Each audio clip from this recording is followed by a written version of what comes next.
The Mercurial collection has to be one of the most loved cleats of the past 20 years and has been worn by some absolute legends of the game.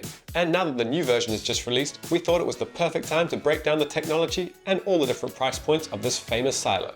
So let's get into it. If you haven't already, make sure you like and subscribe to the channel and hit the bell icon to be notified every time that we drop a new video. To begin with, you might be wondering why there are so many different versions of the Mercurial and why they all look almost identical to each other. Nike and other brands try to cater to a variety of different budgets and playing abilities.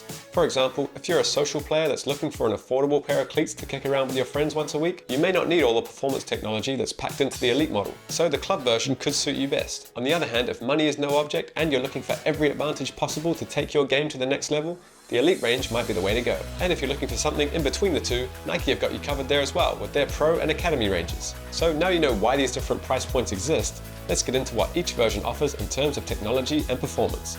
Starting at the top with the Mercurial Superfly 10 Elite. At $285, this is the most expensive version in the range, and it features all the most premium technology, including that revolutionary grip knit upper, which has been borrowed from the Phantom GX2 and redeveloped to be thinner and more supple with the same great tacky feel when controlling the ball. The Air Zoom 4-foot air bubble gives you additional energy return when taking off, but also makes for a noticeably more comfortable underfoot experience on harder surfaces. An enlarged memory foam heel pod makes for a more comfortable form-hugging fit from wear 1, the extended Flyknit ankle collar for a more seamless transition between cleat and lower leg, and a wave-like traction pattern that engages more surface area of the Air Zoom unit while also providing an appropriate amount of grip. There are also a variety of different outsole options available within each model. The main traction configurations are FG, which stands for firm ground, SG, which stands for soft ground, and AG, which stands for artificial ground. You've also got TF, which is turf, and IC, which is indoor or court. So there should be something that suits you depending on the surface that you'll be using them on. And if you want to learn more about the different outsole options, you can check out a more in-depth video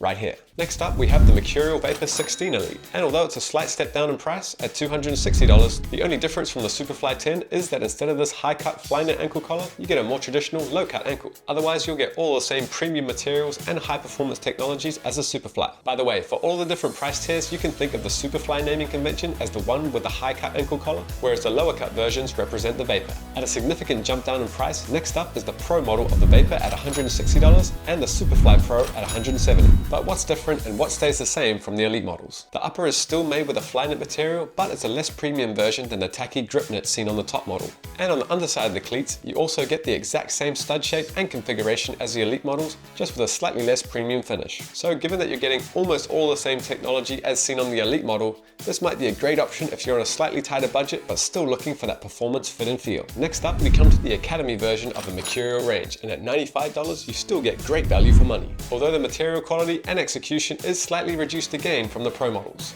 Here, the stretch mesh from the previous generation has been upgraded to an adaptable knit that offers flexibility, provides support, and brings you closer to the ball. Instead of the 4-foot bubble, you get a heel Air Zoom unit, which gives you more of a propulsive feel. On the Superfly version, a less premium but still knitted dynamic fit collar wraps your ankle in a soft, stretchy fabric for a secure feel. You still get the wave-like traction pattern on the outsole along with the chevron-shaped studs. Finally, we come to the 4th tier of Nike soccer cleats, which Nike call Club. This is the least expensive version of the Mercurial range, and while they might look almost exactly like the Elite level boots from a distance, they feature more basic versions of the material technologies to offer the famous Mercurial look to players on a budget. Here, the upper is made from a less premium synthetic material, which is less grippy and slightly more rigid than the Academy version, but still gives a nice close to the ball feeling. There's no air bubble unit, and the outsole is a simplified version of the more high performance models. So again, the quality and performance is slightly lower, but the Club version is perfect for players on a budget who want to maintain that famous Nike look and feel. And that is the entire Nike Mercurial range.